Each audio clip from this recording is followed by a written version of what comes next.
Bienvenidos al informativo de Magnífica TV, dedicado a ofrecer las noticias más relevantes de la Iglesia. Hoy es miércoles 15 de abril de 2020 y estos son nuestros titulares.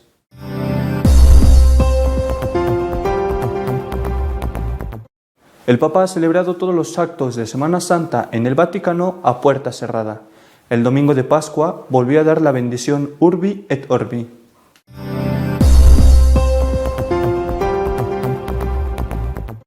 El cardenal Pell ha sido declarado inocente de la acusación de pederastia y ha sido puesto en libertad tras 404 días de prisión injusta.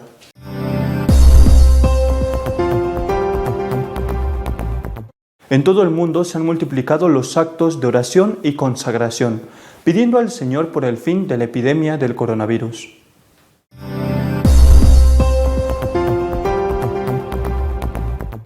Una Semana Santa sin fieles en el Vaticano, con el Papa celebrando todos los oficios a puerta cerrada y con una bendición Urbi et Orbi sin gente en la plaza de San Pedro.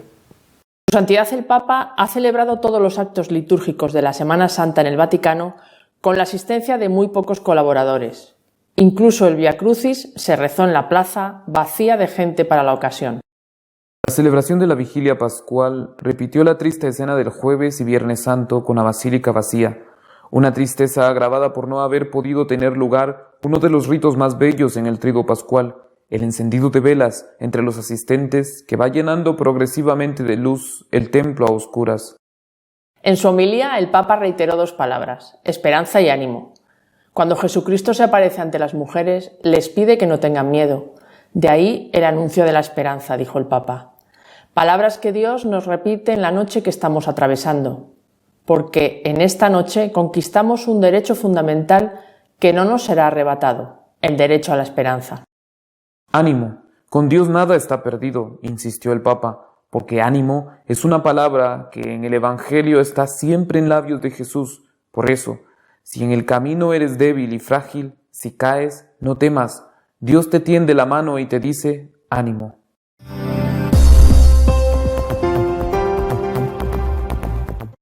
La injusticia que sufrió el cardenal Pell pasará a la historia. El Supremo australiano ha decidido por unanimidad que era inocente y ha sido liberado.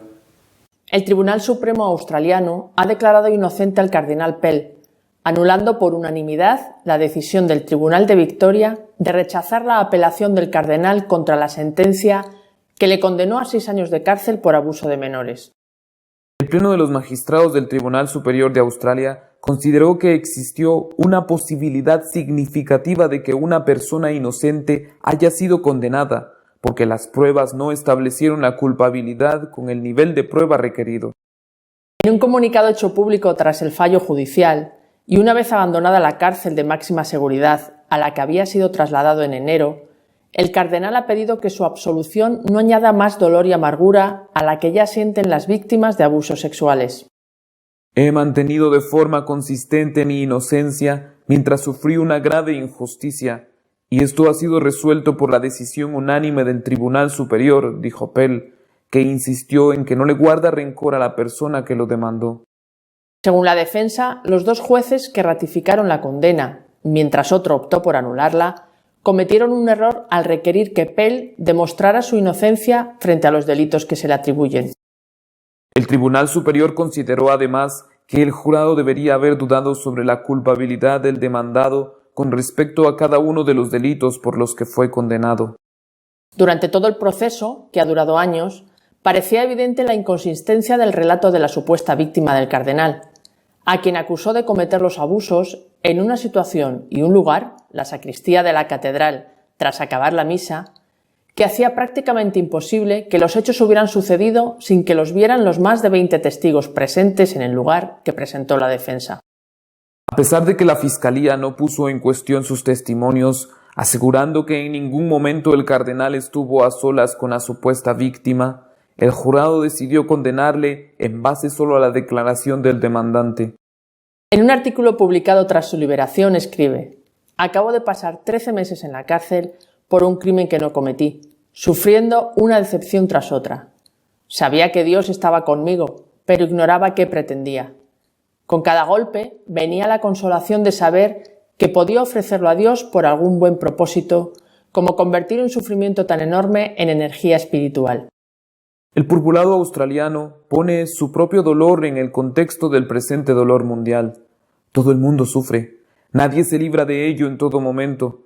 Todo el mundo ha de enfrentarse a un par de preguntas. ¿Qué debo hacer en esta situación? ¿Por qué hay tanto mal y tanto sufrimiento? ¿Y por qué me pasa esto a mí? ¿Por qué esta pandemia de coronavirus?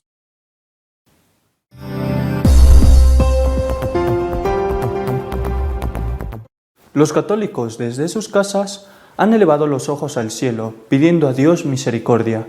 Muchas diócesis han realizado actos de consagración con este motivo. La Orden de Malta, a instancias de su prelado, Monseñor Jean Lafitte, fue consagrada por el Gran Maestre, Fray Giacomo de la Torre, al Sagrado Corazón de Jesús y al Inmaculado Corazón de María. Os ofrecemos nuestras mentes y nuestros cuerpos, nuestras almas y nuestros corazones, nuestros bienes interiores y exteriores, todo lo que somos y todo lo que tenemos. Os confiamos a todos aquellos a cuyo servicio hemos sido enviados, nuestros señores los enfermos y los pobres. Os pedimos que reconozcamos siempre en ellos el rostro de Cristo el Señor, dice, entre otras cosas, el acto de consagración. La Conferencia Episcopal Latinoamericana pidió a todos los obispados que consagraran el continente a la Santísima Virgen en su advocación de Nuestra Señora de Guadalupe y que, como manifestación de la misma, en todos los templos se hicieran sonar las campanas el día de Pascua a las 12 del mediodía. Han sido varios los obispos que han sobrevolado en helicóptero sus ciudades llevando el Santísimo Sacramento para bendecir al pueblo. También han sido muchos los sacerdotes que desde los campanarios de sus iglesias han hecho lo mismo. Sobre todo, han sido muchos millones los católicos que han participado a través de las redes sociales en los distintos oficios de Semana Santa, paliando en parte el dolor de no poder estar en las iglesias en esos momentos.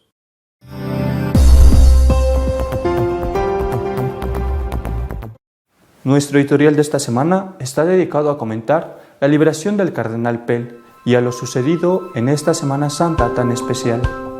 En esta Semana Santa, la Semana Santa de la peste, han sido dos las noticias relevantes en el ámbito de la Iglesia. La primera ha sido precisamente que en muchísimos sitios no se ha podido celebrar los actos de Semana Santa con la gente, con el pueblo de Dios. Se han tenido que hacer a puerta cerrada, transmitiéndolos en muchísimos sitios donde se ha podido por algún tipo de medio de comunicación. Y la segunda noticia ha sido la absolución de parte del Tribunal Supremo de Australia del cardenal George Pell. Lo del cardenal Pell ha sido un caso de injusticia tan evidente que ponía en entredicho la honestidad de la justicia australiana. El tribunal que le condenó 2-1, por cierto, era un tribunal de 3, en el caso del tribunal que le ha absuelto era el Tribunal Supremo de Australia y estaba formado por 7 miembros, el tribunal que le condenó 2-1, porque uno de ellos dijo que era una cosa absurda esa condena, se negó a tener en cuenta los 20 testigos que presentó la defensa. Condenaron a un señor por supuestos abusos adolescentes. Uno de ellos ya fallecido, pero la madre del fallecido dijo que su hijo nunca le había dicho que hubiera ocurrido nada. Supuestos abusos a 2 adolescentes ocurridos en la sacristía de la catedral, nada más terminar la Santa Misa, cuando todo el mundo sabe que ese es un sitio abierto por donde entra y sale la gente continuamente. Repito, la defensa presentó 20 testigos de que el cardenal nunca estuvo solo y de que incluso en el momento en que dicen que eso ocurrió, el cardenal no estaba allí. No escucharon a los testigos y condenaron a una persona únicamente por la palabra de la supuesta víctima, que no presentó tampoco ningún testigo a su favor.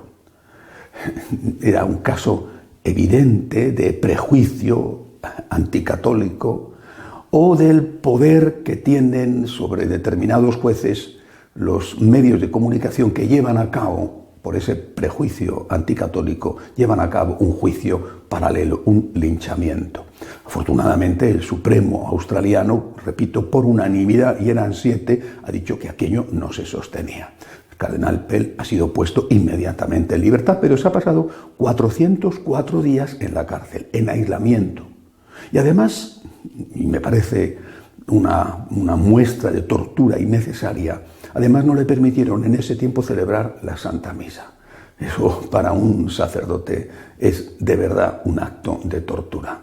Bueno, ahora habrá que preguntarse la causa, el prejuicio anticatólico, bueno, pero quizá también habrá influido el hecho de que el cardenal era uno de los máximos representantes del ala tradicional de la Iglesia, que defiende la interpretación de la palabra de Dios como se ha hecho siempre, o que quizá era el administrador de los bienes del Vaticano, el ministro de Economía de la Santa Sede, puesto allí por el Papa Francisco, entre otras cosas, para intentar acabar con la corrupción que pudiera haber en ese ámbito. ¿Se estaba acercando demasiado el cardenal a esos casos de corrupción y sus enemigos quisieron deshacerse de él? Pues esto no lo sabemos, el tiempo lo dirá. Lo que sí sabemos es que después de eliminado el cardenal, siguieron las investigaciones y no pararon los escándalos en ese sector. Por ejemplo, hay que recordar cuando la Gendarmería Vaticana entró en la Secretaría de Estado, se incautó de algunos ordenadores. Ese juicio está todavía abierto. Pero sí que sabemos que esa intervención, que desde luego no fue hecha porque sí, ni por capricho, ni de motu propio, le costó la cabeza al jefe de la Gendarmería. Repito, el tiempo dirá cuál ha sido la causa de este linchamiento del cardenal Pell. O quizá también él tenga algo que decir, porque estos 404 días se ha dedicado en la cárcel a escribir un diario que tiene más de 300.000 palabras. Me imagino que se publicará y que será, desde luego, muy interesante, especialmente desde el punto de vista espiritual, porque lo primero que ha hecho el cardenal al salir es decir que perdona a la persona que le denunció en falso y que él lo que quería era celebrar cuanto antes la misa. El otro acontecimiento de esta Semana Santa ha sido precisamente eso, que la Semana Santa ha tenido que celebrarse sin la gente. Y esto, no digo en todos los sitios donde la Iglesia está, pero sí en la mayoría. Y esto, por supuesto, causando un gran dolor a los fieles y también a los sacerdotes, a los obispos, al mismo Papa, que los principales templos de la cristiandad, el Vaticano, el Santo Sepulcro y tantos otros hayan estado cerrados al público, es una cosa inédita, una cosa histórica, es una cosa realmente muy lamentable. Aquí la culpa la ha tenido la pandemia, o sea, no es que sea el complejo anticatólico, pero hay que decir que al menos en algunos sitios sí puede haber ocurrido alguna extralimitación por parte de las autoridades públicas. Eso también habrá que estudiarlo, pero cabe esa posibilidad. Por ejemplo, pienso en lo que ha ocurrido en la ciudad de Granada, en España, en cuya catedral estaba celebrando el arzobispo el oficio de Viernes Santo con 20 personas distribuidas en una catedral inmensa donde caben 900, bueno, y que entró la policía, interrumpió el oficio, sacó a la gente con amenaza de que si no los iban a denunciar, y el arzobispo se quedó solo terminando de celebrar el oficio de Viernes Santo. Es decir, repito, será la justicia la que diga si hubo extralimitación o no por parte de la autoridad, pero la realidad es que tú puedes ir a un supermercado o a un estudio de televisión, porque ni los supermercados ni los medios de comunicación, donde se reúnen en un ámbito mucho más pequeño que una catedral gigantesca como la de Granada, esos no han parado sus actividades. Se ha considerado la alimentación y la información o el entretenimiento como cosas vitales e imprescindibles. La asistencia a la Santa Misa no. Que se hubieran pedido las mismas medidas para todos, pero para unos sí y para otros no. Repito, creo que esta es una lección que nos deja esta Semana Santa y que es una lección que hay que tener en cuenta para el futuro por lo que pueda ocurrir. Otro acontecimiento que me parece muy importante, ligado a esta ausencia de público, de pueblo de Dios en las celebraciones, en los oficios, es la irrupción masiva de las retransmisiones de esos mismos oficios. A veces han sido con medios sencillos, rudimentarios, un párroco que conectaba su teléfono a Facebook o a YouTube y lograba transmitirlo y lo veían sus feligreses y alguno más, y otras veces han sido medios mejor preparados y ya con experiencia y con rodaje. Pero la realidad es que millones, no exagero, pero muchos millones de católicos han estado asistiendo a los oficios de Semana Santa más, y me atrevo a decir en cierta forma, no del todo, pero en cierta forma mejor que en los propios templos. Digo en cierta forma porque poder estar allí y poder comulgar no tiene comparación ninguna. Son muchísimos millones los que han estado presenciando a través de esos medios, repito que han sido muy diferentes, han estado presenciando, participando en los oficios. Estas parroquias virtuales han llegado para quedarse, porque ahora esos feligreses ya saben dónde pueden encontrar una homilía que les gusta o una celebración litúrgica que les llena su corazón. Por supuesto que en cuanto esto sea posible van a volver a sus parroquias, además con gran hambre de participar en la misa y sobre todo de confesar y comulgar. Naturalmente que sí. La parroquia territorial tendrá siempre su importancia, pero la parroquia virtual ha venido para quedarse. Porque, insisto, ese laico, ese fiel, ahora sabe a qué sacerdote escuchar, porque su homilía le gusta más, o porque quizá su párroco no es que no tenga el don de la oratoria. Puede ocurrir perfectamente ser un gran sacerdote y no tener ese don, pero a lo mejor está enseñando herejías en su homilía, está diciendo cosas que son contrarias a las enseñanzas de la Iglesia, y ahora ya el laico sabe dónde puede escuchar una homilía que le llena el corazón y una homilía que le enseña lo que de verdad la Iglesia ha enseñado y enseña siempre. Creo que esto es una cosa muy positiva y es dentro de las desgracias que ha tenido y que tiene todavía esta epidemia, creo que esta es una de las cosas buenas que nos ha dejado el coronavirus. Pidámosle a Dios, eso sí, que esta epidemia termine pronto y pidamos especialmente por los enfermos, por los difuntos y por todos esos que están trabajando al servicio de los más necesitados que son hoy esos enfermos. No solamente los médicos o las enfermeras, sino tanta gente buena, a veces voluntarios, pero otros que están limpiando los hospitales o que están en esos otros servicios esenciales que han estado, que siguen estando abiertos y ayudando a la gente. En esos servicios esenciales tendrían que haber estado permitidos por los estados, por los gobiernos, tendrían que haber estado también los sacerdotes para que hubieran podido saciar el hambre de espiritualidad que tiene la gente. Si eso no nos lo han permitido, bueno, pues habrá que ver a lo largo del tiempo qué responsabilidades ha habido.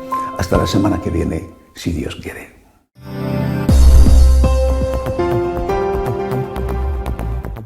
Si deseas estar al tanto de lo que va sucediendo en la Iglesia, puedes hacerlo en nuestra página web de noticias www.católicosonline.org. Hasta la semana que viene, si Dios quiere.